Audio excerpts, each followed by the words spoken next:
அடுத்ததாக பார்க்கக்கூடிய ராசிக்காரர்கள் துலா ராசிக்காரர்கள் கண்டிப்பாக செவ்வாய்க்கிழமையில் முருகருக்கு வழிபாடு செய்வது பெரிய அனுகூலத்தையும் பெரிய சந்தோஷத்தையும் ஏற்படுத்தி கொடுக்கும். முருகர் சன்னிதானத்தில் 7 எலுமிச்சை பழத்தை கொடுத்து ஒரு எலுமிச்சை பழத்தை வாங்கின்னு வந்து ஜூஸ் மாதிரி சாப்பிட்டு கொள்ளுங்கள். 50 கிராம் நல்லெண்ணெய் கொடுப்பது விசேஷத்தை ஏற்படுத்தும்.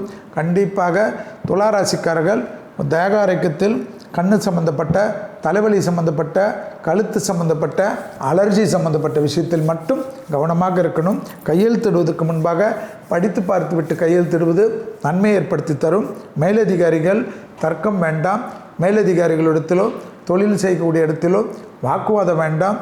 அண்டை அயலார் வீட்டு விஷயத்தில் வாக்குவாதம் இல்லாமல் இருக்கக்கூடிய துலா ராசிக்காரர்கள் புத்திசாலிகள்.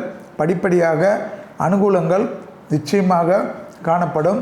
எதிர்பார்த்த நல்ல விஷயங்கள் கை கொடுக்கக்கூடிய அமைப்பு பெறுவீர்கள். புதன்கிழமையில் பசுமாடுக்கு உணவளிப்பதும் மதியம் 1 மணிலிருந்து 2 மணிக்குள்ளாக சாப்பாடும் எலுமிச்சைப்பழ ஜூஸோ அல்லது எலுமிச்சைப்பழ ஊறுகாய் கொடுப்பதும் ஏற்றத்தையும் நம்பிக்கையும் ஏற்படுத்தும். இழுபறியாக இருந்த நிலைமை படிப்படியாக மாறுவது கண்கூடாக பார்க்கக்கூடிய நல்ல காலகட்டம். உத்தியோகத்தில் காணப்பட்டிருந்த சிக்கல் பரிபூர்ண நிவர்த்தி ஏற்படுவது ஆச்சரியத்தக்க முன்னேற்றத்தை ஏற்படுத்தும். துலா ராசிக்காரர்களுக்கு தொழில், உத்தியோகம், வியாபாரம், படிப்பில் சிறு தடைகள் கண்டிப்பாக அஷ்டமத்தில் இருக்க சூரியனால் ஏற்பட்டாலும் வருத்தப்பட வேண்டாம்.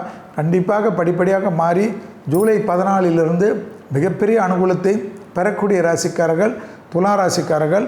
அபிராமி அந்தாதியில் இருக்கக்கூடிய 40வது பாடல், 59வது பாடல், 75வது பாடல், 90வது பாடல். ஏனென்றால் செவ்வாய் நீச்சம் என்பதனால் கணவன் மனைவிக்குள்ளாக கருத்து வேற்றுமை இல்லாமல் இருப்பதற்கு 90வது பாடலையும் படிக்க விசேஷமும் மன அழுத்தமும் தீரும் என்பதை ஞாபகத்தில் வைத்துக் கொள்ளுங்கள்.